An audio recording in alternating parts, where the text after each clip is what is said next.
Institusi kepolisian kembali disorot pasca kasus kecelakaan lalu lintas yang menewaskan mahasiswa UI dan mahasiswi Cianjur. Pasalnya dalam kasus kecelakaan tersebut diduga melibatkan anggota dan purnawirawan kepolisian. Institusi Bayangkara dituntut lebih transparan dan profesional dalam menangani kasus kecelakaan tersebut sehingga kasus Verdi Sambo tidak terulang kembali. Untuk pembahasnya lebih dalam kita sudah terhubung melalui sambungan Zoom dengan Komisioner Kompolnas Yusuf Warshim. Selamat sore Pak Yusuf. Selamat sore Rifana, salam sehat. Salam sehat. Dan Ketua Indonesia Police Watch atau IPW Sugeng Teguh Santoso. Selamat sore Pak Sugeng. Sore Mbak Rifana. Oke, saya mau ke Pak Sugeng dulu. Pak Sugeng, dalam waktu yang cukup dekat ya, ada 2 kejadian kecelakaan yang diduga melibatkan institusi kepolisian. Satu kejadian mahasiswa UI, almarhum Hasya yang tewas di Serengseng Sawah. Satu lagi mahasiswi Cianjur, Selfie yang diduga tertabrak mobil Audi A6 dalam rombongan kepolisian. IPW menilai ada penanganan kepolisian ini sudah transparan atau justru sebaliknya nih Pak Sugeng? Untuk yang kasus Cianjur kan sudah menyerahkan diri ya. Ya. Saya harapkan prosesnya profesional dan transparan. Artinya hal-hal yang dipertanyakan oleh korban atau keluarganya itu diberi penjelasan. Nah ini ada korelasinya soal transparansi dan profesionalisme di dalam kasus matinya tewasnya Harsha ya. Harsha menjadi korban ganda, double victim ya. Okay. Setelah mati dia ditetapkan sebagai tersangka. Analisis IPW penetapan tersangka ini sebetulnya tidak perlu berlebihan. Saya menilai tujuan penetapan tersangka ini untuk memberikan rasa aman mantap pada AKBP Eko. Mengapa saya katakan demikian? Aman mantap ini gimana Pak? Perasaan aman mantap ya. Karena kalau dengan ditetapkan tersangka Harsha, maka diposisikan Harsha itu adalah yang bersalah ya dalam laka lantas tersebut. Padahal ini harus didalami dari alumni UI ya. Halo? Iya silakan Pak Sugeng. Alumni UI ada komunikasi dengan kami, ternyata ada ketidakterbukaan ya. Ketika mereka berkomunikasi dengan penyidik ya, satu terkait visum et repertum yang mereka ragukan itu visum et repertumnya Harsha ya. Kemudian kedua juga terbuka di dalam proses penyidikan mungkin melalui perlu ada gelar perkara ya. Selanjutnya saya mau sampaikan penetapan tersangka ini menghilangkan rasa keadilan untuk keluarga ya. Halo? Iya silakan Pak Sugeng. Keluarga ya. Karena apa? Matinya Harsha itu ada korelasi harus dilihat sebagai satu hukum kausalitas ya. Dia mati sebabnya tertabrak ya atau karena terbentur aspal. Ini ada bedanya ini ya. Oke. Kalau dia katakanlah tidak ada mobil ya AKBP Eko, dia jatuh di jalur yang berbeda, terbentur aspal mati, itu matinya dia karena memang salahnya dia. Tetapi ketika dia jatuh, kemudian ditabrak dan dilindas, ini ada sebab kematian. Dalam teori kausalitas ada dikenal 2 teori. Satu, conditio sine qua non, yaitu semua sebab yang menjadi akibat akan didalami sebagai satu bentuk pertanggungjawaban pidana. Yang kedua, teori adekuat. Ya, adekuat itu faktor dominan apa yang menyebabkan kematian misalnya. Nah ini kuncinya adalah pada visum et repertum. Yang visumnya gitu ini tidak diberikan ya kepada yang tidak keluarga dibuka secara transparan. Iya begitu. Itu jadi kalau Anda menyarankan ada gelar perkara khusus. Betul ya, jadi dibuka. Ya, saya mau ke Pak Yusuf Kompolnas. Pak Yusuf, Kompolnas ini bagaimana menilai penanganan polisi atas kasus kecelakaan mahasiswa UI Hasya dan mahasiswi Cianjur yang menyeret nama kepolisian? Kalau tadi menurut Pak Sugeng di mahasiswi Cianjur, Selfie, ini pelakunya kan sudah akhirnya diamankan ya, meskipun sudah menyerahkan diri begitu ya. Tapi kronologisnya kita belum tahu betul-betul pelakunya apa seperti apa, kita belum tahu apakah ikut rombongan polisi. Tapi kalau menurut di kasusnya yang mahasiswa UI Hasya ini, polisi belum transparan kalau menurut Pak Sugeng tadi. Dari Kompolnas sendiri melihatnya memang betul seperti itu? Polisi belum transparan dan belum proporsional dalam mengusut kasus kecelakaan di dua peristiwa tersebut? Terima kasih Rifana. Yang pertama soal kecelakaan yang di Cianjur, karena sudah menyerahkan diri, maka Kompolnas sebagai pengawas eksternal kepolisian, kami akan memantau langsung, sudah berkoordinasi, kita akan melihat, sementara bahan-bahan sedang dipersiapkan untuk diberikan klarifikasi kepada Kompolnas. Yang pasti dalam kasus di Cianjur ini Kompolnas mengharapkan dan mendorong agar kasus ini ditangani secara profesional, transparan dan akuntabel.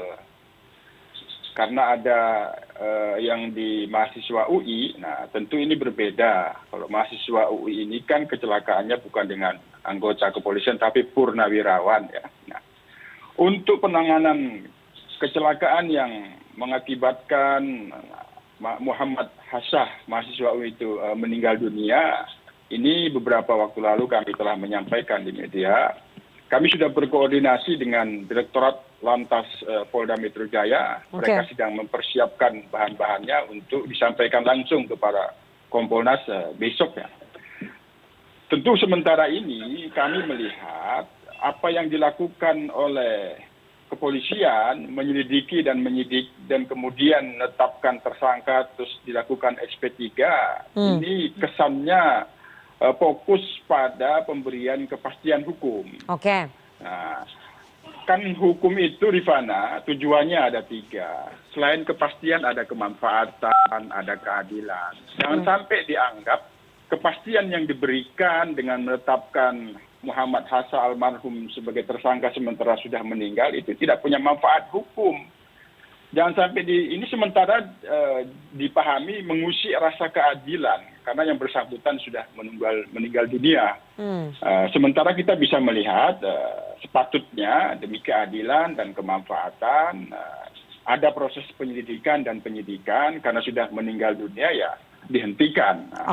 Kalaupun mau keinginan dari pihak keluarga sementara ini akan dilanjutkan, tentu prosesnya kan akan mengarah ke purnawirawan. Ya, kalau kepastian hukum tentu prosesnya juga ada nanti pra peradilan. Kalau itu katakanlah dari pihak pengendara mobil itu yang ditetapkan tidak cukup bukti di SP3, tentu ada proses pra peradilan. Ataupun ditetapkan tersangka dari pihak pengendara mobil, tentu akan ada proses pra peradilan. Kalau mengutamakan kepastian hukum, kalau mengutamakan kepastian hukum. Yang ketiga, Rifana, kami akan melihat ada proses damai dan restoratif justice. Posisinya kan sekarang pihak keluarga Muhammad Hassah almarhum ini menolak. Ya, menolak berdamai. Ya, damai ataupun restoratif justice itu dilakukan pada saat sebelum ditetapkan status tersangka dan di SP3 atau sesudah. Tentu harapannya semestinya proses ini sudah dilakukan dalam proses awal. Nah, sehingga tidak perlu sampai ada penetapan status tersangka sementara korban sudah meninggal dunia. Ini yang akan kami lihat. Yang pasti tentu pengusutan ini kami akan lihat transparansinya seperti apa dan akuntabilitas seperti apa. Nanti setelah itu kami akan lihat dari proses yang dijelaskan pihak direktorat, kita akan memberikan saran-saran yang tepat seperti apa. Sementara ini kita dorong agar apa yang diharapkan dari pihak korban Muhammad Hassah ini bisa dipahami betul oleh pihak Direktorat Lalu Lintas Polda Metro Jaya. Itu Rifana. Pak Yusuf, tapi menurut Kompolnas ini polisi lamban tidak sih dalam menangani kasus kecelakaan dua peristiwa ini? Sementara kan belum ke sana arahnya, kami sudah mengumpulkan bahan-bahan dan data-data dari pihak terkeluarga sendiri yang sudah beredar di media sosial maupun di media konvensional. Sementara ini kan fokusnya ke soal ditolaknya mediasi. Yang kedua, soal penetapan tersangka dan kemudian SP3, kesannya itu memang seolah-olah ini sangat tertutup. Tiba-tiba ada penetapan tersangka dan SP3. Ini yang akan kami gali besok untuk pendalaman, mendengarkan apa yang dipaparkan oleh Direktorat Lalu Lintas Polda Metro Jaya, Rifana. Oke, jadi besok akan didalami ya. Pak Sugeng, saya ingin tanya, dari kasus mahasiswa UI almarhum Hasya yang tewas kecelakaan ini, kemudian menyeret nama pensiunan polisi berpangkat AKBP, tadi sudah disebut juga. Apakah kemudian IPW curiga bahwa polisi terkesan berpihak pada pensiunan Polri ini ketimbang pada korban? Karena kalau tadi menurut Pak... Tadi pernyataan Pak itu benar ya. Begitu cepatnya penetapan tersangka dan SP3 untuk mengarah kepada kepastian hukum. Kepastian hukum ini mau diarahkan pada siapa? Bukan untuk keadilannya korban, tetapi rasa aman mantap purnawirawan AKBP Eko. Ya, jadi seperti itu. Kalau kemudian pertanyaannya tadi Mbak Rifana, apakah ada keberpihakan? Saya rasa ada unsur itu, ya. Satu, tidak transparan, ya. Kemudian juga ada ketergesaan. Ini harus dibuka dalam gelar perkara. Oleh karena itu, ya, Biro Wasidik perlu juga memberi perhatian dengan menarik, ya, perkara tersebut untuk kemudian dilakukan gelar perkara, ya, di Biro Wasidik Mabes Polri. Dibuka semuanya. Masing-masing pihak boleh, terutama dari pihak korban, mengajukan ahli, ya, ahli yang bisa menjelaskan secara pidana seperti apa. Jangan hanya sepihak dari polisi saja, begitu, ya. Oke, itu pernyataannya Pak Sugeng tadi. Pak Yusuf, kalau tadi Pak Sugeng mendorong supaya polisi melakukan gelar perkara khusus untuk mengetahui konstruksi dari peristiwa kecelakaan yang menimpa almarhum Hasya. Dari Kompolnas akan mendorong itu juga, karena keluarga merasa pada saat gelar perkara ini tidak dilibatkan oleh kepolisian. Sementara keluarga punya rekonstruksi peristiwa yang berbeda. Kalau tadi IPW menyarankan supaya ada gelar perkara khusus dan keluarga dilibatkan gitu. Ya, jadi Rifana, ini penyelidikan dan penyidikannya terkait dengan kecelakaan lalu lintas. Yang menangani itu bukan reserse atau badan reserse ataupun Direktorat Reserse Kriminal yang ada di Polda Metro Jaya, tapi di Direktorat Penegakan Hukum Lalu Lintas. Direktorat Lalu Lintas Polda Metro Jaya di bagian penegakan hukum. Nah itu. Nah, arah apa yang disampaikan oleh Pak Teguh itu dalam catatan kami, salah satunya itu kita akan lihat besok, ya. Gelar perkara itu ya sangat dimungkinkan. Itu yang akan kita lihat besok.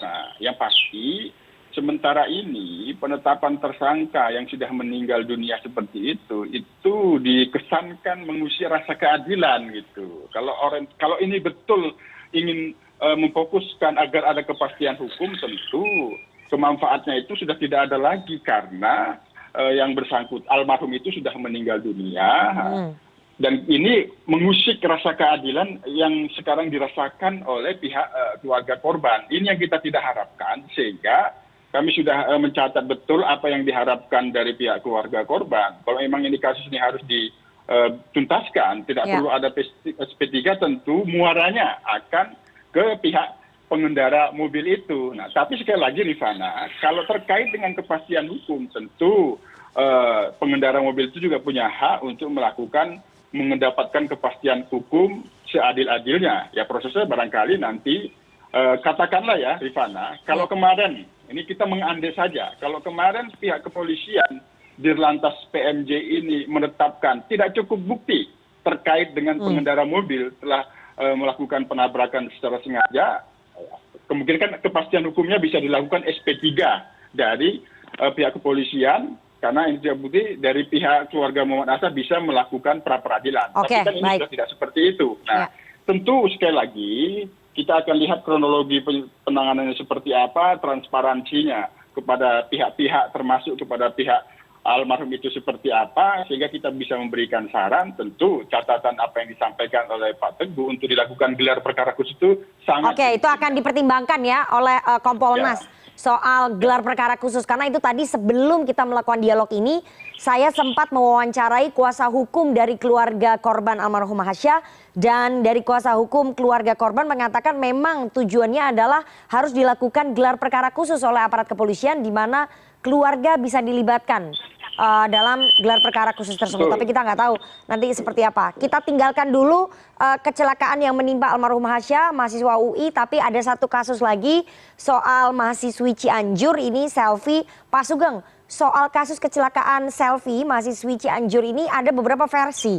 Polisi membantah mobil Audi A6 penabrak mahasiswa itu ditumpangi istri polisi. Sementara penumpang mobil Audi A6 sudah muncul ke media mengatakan bahwa dia adalah istri polisi dan memang masuk rombongan diizinkan oleh suaminya yang polisi ketika kecelakaan terjadi terhadap Selvi ini, mahasiswi Cianjur. Bagaimana kemudian melihat konstruksi peristiwa ini, Pak Sugeng? Yang pertama ya, iring-iringan mobil kepolisian untuk kepentingan tertentu itu memang diatur di dalam undang-undang lalu lintas ya. Diatur dalam undang-undang lalu lintas untuk diprioritaskan. Tetapi tidak juga mengikut sertakan istri ataupun keluarga ya. Karena keahlian daripada pengawalan polisi itu berbeda dengan sopir umum. Itu yang pertama ya. Yang kedua, kita kan sudah diperiksa, ini sudah diamankan ini pengendara mobilnya. Ya diperiksa secara profesional, akuntabel dan transparan lah supaya tidak terjadi implikasi masyarakat mempertanyakan proses penyidikan tersebut yang bisa mencederai rasa keadilan masyarakat. Yang ketiga ya, itu mobil Audinya juga perlu dilihat. Itu katanya plat nomornya bukan plat nomornya atau bagaimana diperiksa begitu ya. Plat nomornya palsu. Dia katanya itu kan ada sanksinya sendiri. Mengapa juga pakai plat nomor palsu kalau itu memang dikendarai oleh keluarga polisi, mengapa begitu? Apakah ada potensi penyalahgunaan kewenangan di sana ya? Jadi begitu, Mbak Rifana. Oke, tapi ini ada cerita yang berbeda. Makanya saya mau tanya nih ke Kompolnas, Pak Yusuf, polisi terkesan tertutupkah dalam penanganan kasus kecelakaan yang menimpa Selvi ini, mahasiswi Cianjur? Karena ini penumpang dari mobil Audi A6 ini sudah muncul. Majikan dari supirnya ini yang diamankan oleh polisi sudah muncul mengaku dia adalah istri polisi, kemudian memang janjian makan sama suaminya diizinkan masuk dalam iring-iringan rombongan polisi itu pada saat kejadian penabrakan ataupun kecelakaan terhadap Selvi, mahasiswi Cianjur. Ini polisi tertutup atau menghindar atau seperti apa, Pak Yusuf? Ya, kami sendiri sudah koordinasi terus memberikan saran-saran agar kasus yang di Cianjur itu jangan sampai sudah terjadi yang dialami, yang itu pada saat ini dirasakan betul dari pihak keluarga yang mahasiswa itu. Nah, ini tentu kesan untuk ditutup-tutupi kami akan pastikan itu tidak ada, sehingga penanganannya ini dilakukan secara profesional, transparan dan akuntabel ya. Diusut saja sebagaimana fakta-faktanya, tidak ada yang ditutupi. Nah, itu yang kita dorong, Rifana, agar ini segera nanti kan akan dijelaskan bagaimana kronologinya, bagaimana iring-iringan itu terjadi. Sementara ini semua hal yang beredar informasi di publik itu sementara sudah kita minta untuk diberikan klarifikasi dan penjelasan yang utuh ke publik. Itu, Rifana. Baik, Pak Sugeng, berkaca pada kasus Sambo ya yang membuat kepercayaan publik terhadap Polri ini jeblok dengan adanya kasus kecelakaan menimpa 2 orang mahasiswa, kemudian mereka tewas dan itu melibatkan anggota dan juga purnawirawan polisi. Bagaimana kemudian semestinya kepolisian menangani perkara kecelakaan seperti ini? Ini sebetulnya mungkin di mata kepolisian ini peristiwa yang sehari-hari terjadi, tapi karena menyedot perhatian publik, melibatkan institusi mereka, apa yang harusnya dilakukan? Maaf, nggak dengar saya. Halo. Oke, Pak Sugeng, berkaca pada kasus yang menimpa Verdi Sambo, kepercayaan masyarakat terhadap kepolisian ini kan jeblok. Bagaimana kemudian kepolisian ini menangani peristiwa kecelakaan yang menewaskan dua orang mahasiswa gitu? Iya, tampilkan sikap profesional ya, transparan, terutama transparan ya. Perlu transparan. Karena transparansi ini yang menjadi titik tolak kepercayaan publik ya, transparansi. Kemudian juga ya tentu akuntabel ya, dapat dipertanggungjawabkan proses tersebut ya. Tidak menjadi blunder karena kepentingan-kepentingan tertentu gitu. Begitu Mbak Rifana kalau kasus Cianjur ya. Jangan sampai blunder. Pak Yusuf dari Kompolnas, bagaimana supaya kedepannya ini tidak terulang kembali, Polri di mata publik tidak transparan begitu ya? Evaluasinya apa terhadap profesionalitasan Polri dalam menangani kasus kecelakaan ini? Oke Rifana, Kompolnas sebagai pengawas eksternal Polri, kami akan kawal dua kasus ini agar diungkapkan apa adanya. Setransparan mungkin, seprofesional mungkin. Kami yakinkan apa yang kemarin terjadi dalam kasus Sambo itu, kami akan kawal itu tidak terjadi dalam kasus-kasus ini. Terkait dengan soal iring-iringan tentu nanti ada proses bahan kajian dan evaluasi lagi agar itu tidak adanya iring-iringan itu memang dibolehkan dalam hal tertentu yang dimaksud oleh Undang-Undang Lalu Lintas, tapi iring-iringan yang kondusif bagi pengguna jalan lintas itu barangkali tetap kita akan berikan masukan ke depan. Itu Rifana. Baik. Kita tunggu nanti bagaimana Kompolnas bisa mengevaluasi ya apa yang sudah dilakukan oleh Polri. Jangan terlalu lama Pak Yusuf karena ini kasusnya bergulir terus. Semakin lama maka akan semakin jeblok kepercayaan masyarakat terhadap Polri. Kita tunggu bersama nanti penyelesaiannya dan juga transparansi dari Polri menyelesaikan kasus kecelakaan yang menimpa dua orang mahasiswa yang tewas dalam beberapa waktu belakangan. Terima kasih sekali dua orang narasumber yang sudah bergabung. Pada sore hari ini ada Komisioner Kompolnas Pak Yusuf Warsim dan juga Ketua IPW Pak Sugeng Teguh Santoso. Sehat selalu Pak Sugeng dan juga Pak Yusuf. Salam sehat. Terima kasih Rifana.